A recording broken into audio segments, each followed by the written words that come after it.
Welcome to west plus affairs. और आज हम इस वीडियो में राजस्थान के भौगोलिक वर्गीकरण के बारे में पढ़ने जा रहे हैं। तो ये वीडियो होने वाला है राजस्थान के शुरुआती वर्गीकरण से। तो अगर आपको ये वीडियो पसंद आए तो प्लीज़ वीडियो को लाइक जरूर करें, शेयर करें और चैनल को सब्सक्राइब जरूर करें। ये वीडियो राजस्थान की सभी कॉम्पिटिटिव एग्जाम्स के लिए इंपॉर्टेंट रहने वाला है। तो चलिए शुरू करते हैं। राजस्थान का सर्वप्रथम वर्गीकरण तो वीसी मिश्रा ने, जो कि एक भूगोल वेत्ता रहे हैं, वीसी मिश्रा ने 7 भागों में विभाजित किया है। और 7 भागों में राजस्थान को विभाजित करने का जो वीसी मिश्रा ने आधार बनाया है वो धरातलीय बनावट और जलवायु को आधार बनाया है। तो ये इंपॉर्टेंट है कि राजस्थान का सर्वप्रथम वर्गीकरण किसने किया है, तो वीसी मिश्रा ने किया है। कितने भागों में किया है, तो 7 भागों में किया है। और उसका आधार क्या था, तो उसका आधार था धरातलीय बनावट और जलवायु। तो 7 भाग वो कौन कौन से हैं देख लेते हैं। सबसे पहले है शुष्क मरुस्थल, जो कि थार का मरुस्थल का एक भाग है। नेक्स्ट है अर्ध शुष्क मरुस्थल, यानी कि यहाँ पर थोड़ी थोड़ी बारिश होती है 25 सेंटीमीटर के आसपास। नहरी क्षेत्र, जैसे कि गंगानगर और हनुमानगढ़ का जो क्षेत्र है वो नहरी क्षेत्र कहलाता है। पूर्वी मैदान, अरावली क्षेत्र। अरावली क्षेत्र तो आपको पता ही है कि राजस्थान को बराबर भागों में विभाजित करती है।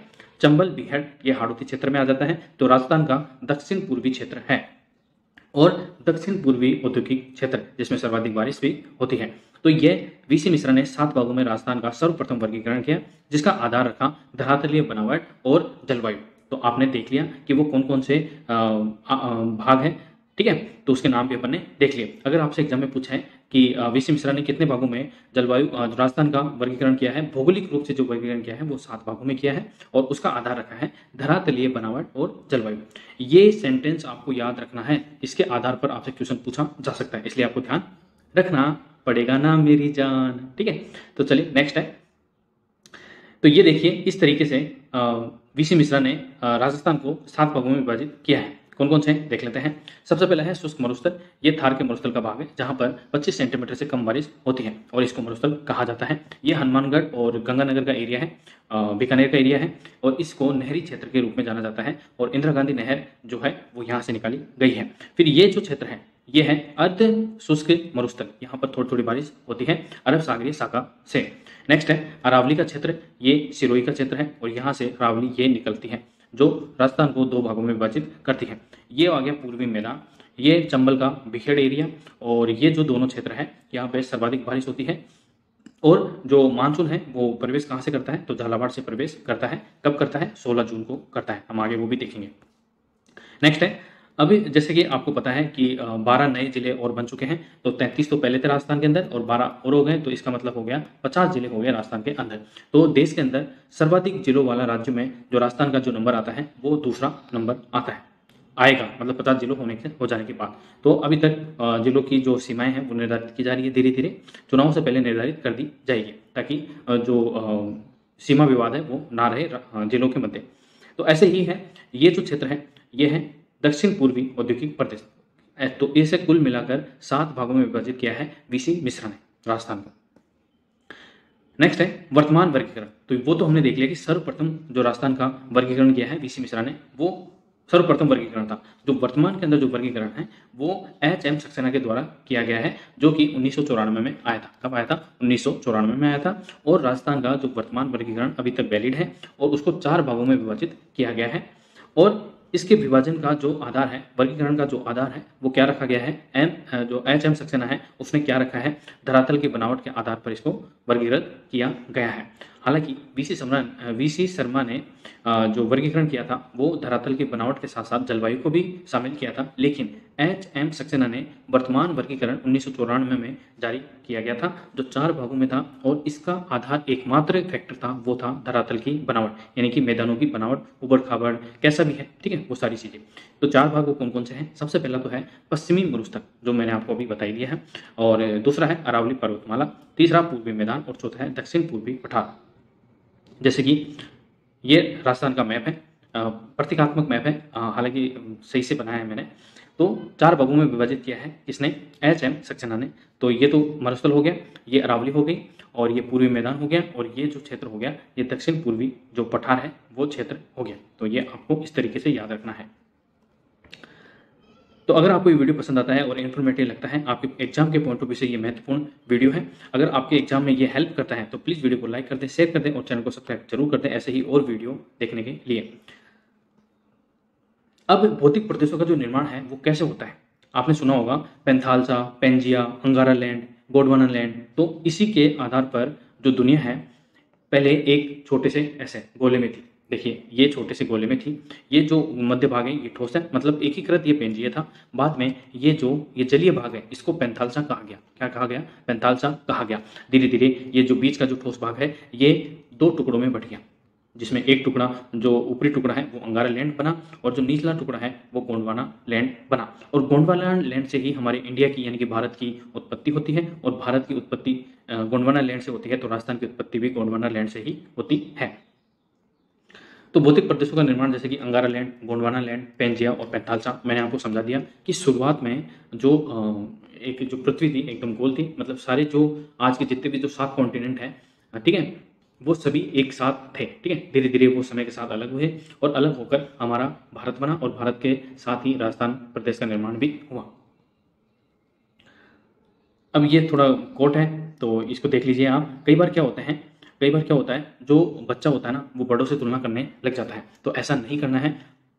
काश मैं तुम्हारे जैसा होता है, ये बच्चा कह रहा है, ये कैटरपिलर है और ये जो युवा तितली है, चैप्टर 1 और चैप्टर 8। तो इसका मतलब क्या है? तो इसका मतलब ये है कि अपने चैप्टर 1 की तुलना किसी और के चैप्टर 8 से ना करें। अगर आप किसी भी काम को करने के इनिशियल स्टेज में, शुरुआती चरण में है, तो उस काम के कंप्लीट होने तक के चरण के साथ उसको कंपेयर ना करें। धीरे धीरे जब उस काम के चरण बढ़ते जाएंगे या कंप्लीट होते जाएंगे तो वो भी उस काम को कंप्लीट माना जाएगा। मतलब कहने का मतलब ये है कि शुरुआती चरण में काम कठिन लगता है, लेकिन जैसे जैसे वो काम कंप्लीट होता जाएगा वैसे ही वो अडल्ट होता जाएगा, तो वो कंपैरिजन करने लायक हो जाएगा अपना काम किसी दूसरे काम से। जैसे कि मैंने कोई एग्जाम पास कर लिया, ठीक है, और आप अभी एग्जाम की तैयारी ही कर रहे हैं, तो आप उससे कंपेयर मत करो।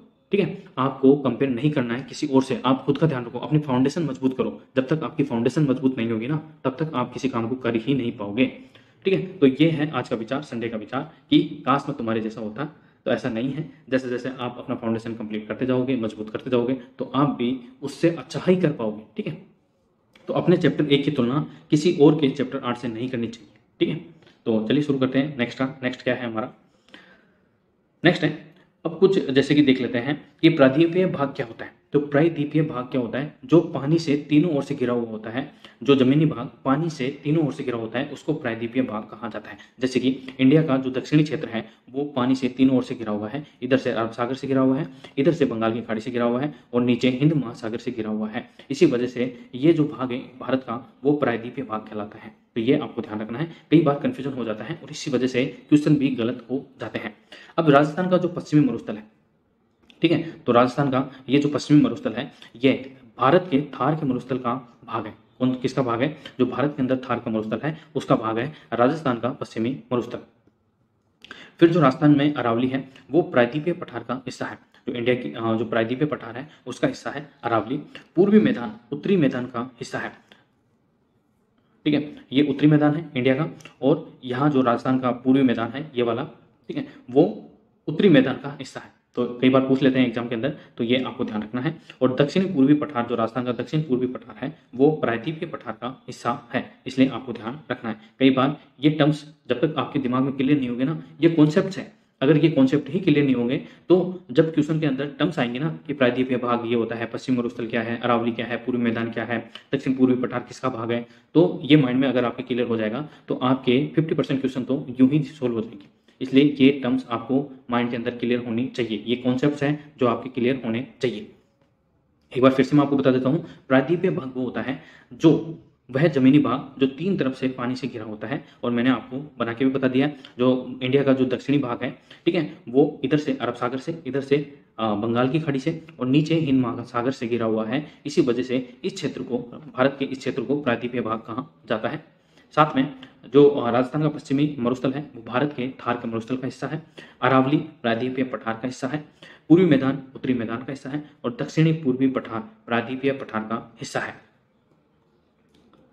नेक्स्ट है, अब जो राजस्थान के कुछ पठार है, जैसे राजस्थान का वर्गीकरण हमने कर ही लिया। अब जो अरावली पर्वतमाला है उसका काल भी कई बार पूछ लेते हैं कि अरावली जो पर्वतमाला है वह कौन से काल में निर्मित हुई थी। तो विश्व की सबसे प्राचीन पर्वतमालाओं में शामिल है अरावली पर्वतमाला। राजस्थान में निर्माण के आधार पर क्रम, जैसे कि अरावली पर्वतमाला का निर्माण आद्य महाकाल या प्री कैम्ब्रियन काल के अंदर होता है। तो कई बार एग्जाम के अंदर आपसे पूछा जाएगा कि अरावली पर्वतमाला का निर्माण निम्न में से किस एरा में या किस काल में होता है। तो आपसे 4 ऑप्शन दे दिए जाएंगे, आद्य महाकाल, मध्यजीवी महाकाल, नवजीवी महाकाल। तो आपको आंसर बताना है कि अरावली पर्वतमाला का निर्माण आद्य महाकाल या प्री कैम्ब्रियन एरा के अंदर होता है। नेक्स्ट है दक्षिण पूर्वी पठार का जो निर्माण है वो होता है मध्यजीवी काल के अंदर। जो और तीसरा और जो चौथा है यानी कि पूर्वी मैदानी भाग और पश्चिमी जो मरुस्थल है उसका निर्माण नवजीवी महाकल्प के अंदर होता है। तो ये भी आपको ध्यान रखना है। नेक्स्ट है पश्चिमी मरुस्थल। अब देख लेते हैं सबसे पहले जो वर्गीकरण है उसमें सबसे पहला है हमारा पश्चिमी मरुस्थल। पश्चिमी मरुस्थल को तैतीस सागर का अवशेष बताया जाता है। कहा जाता है कि पहले यहाँ पर 33 सागर हुआ करता था। हालांकि वो अभी वहाँ पर मरुस्थल है। अब ये हमको कैसे पता कि वहाँ पर पहले 33 सागर था, क्योंकि वहाँ से अपन को अवशेष मिले हैं और उन्हीं अवशेषों के आधार पर हम यह सुनिश्चित कर सकते हैं कि वहाँ पर पहले 33 सागर था और उसी का वर्तमान स्वरूप आज मरुस्थल के रूप में देखा जाता है। अब वो क्या क्या आधार है, क्या क्या फैक्ट्स हैं जिसके आधार पर हम बताते हैं कि वहाँ पर पहले 33 सागर था या पानी मौजूद था। जैसे कि खारी पानी की झीलें, तो सामर की झीलें, ठीक है, और भी बहुत सारी झीलें हैं। तो वहाँ पर खारे पानी की झीलें होने का कारण यह है कि समुद्री जो जल होता है वो खारा होता है और इसी वजह से हम बता सकते हैं कि खारा पानी मौजूद होने का मतलब यह है कि वहाँ पर कुछ सागर के अंश थे, यानी कि 33 सागर मौजूद था। कोयले की प्राप्ति, पेट्रोलियम पदार्थ, समुद्री वनस्पति जैसे कि काई हो गई और एक मछली का कंकाल भी मिला है, तो इससे साबित होता है कि वहाँ पर पहले 33 सागर था। दुनिया में सर्वाधिक जैव विविधता और जनघनत्व वाला मरुस्थल है। दुनिया के अंदर जितने भी मरुस्थल हैं, चाहे फिर वो अमेरिका में हो, ठीक है, दक्षिणी अमेरिका में हो, उत्तरी अमेरिका में हो, एशिया के अंदर हो या मध्य एशिया के अंदर हो, उन सभी के अंदर से सर्वाधिक जैव विविधता जो थार का मरुस्थल है उसके अंदर पाई जाती है और सर्वाधिक जनघनत्व वाला जो मरुस्थल है वो भी थार का मरुस्थल ही है। अब समुद्री वनस्पति राजस्थान के जो आकल गांव है, वो जैसलमेर एक जिला है राजस्थान का, उसके अंदर एक आकल गांव है, ठीक है, उसके अंदर यहाँ पे अपन को समुद्री वनस्पति के अवशेष देखने को मिलते हैं। और इस मरुस्थल के अंदर राजस्थान के कितने जिले शामिल हैं, तो 12 जिले राजस्थान के शामिल हैं। आई होप आपको ये समझ में आ रहा होगा। नेक्स्ट है अब इसके अंदर कितनी जनसंख्या निवास करती है, तो राजस्थान की जो टोटल जनसंख्या है उसका 40% निवास जो पश्चिम मरुस्थल है उसके अंदर निवास करती है और यह राजस्थान के पूरे क्षेत्रफल का 61.11% केवल और केवल पश्चिम मरुस्थल ही कवर करता है। तो ये एग्जाम के अंदर डायरेक्ट क्वेश्चन पूछे जाते हैं, इसलिए आपको ध्यान रखना है।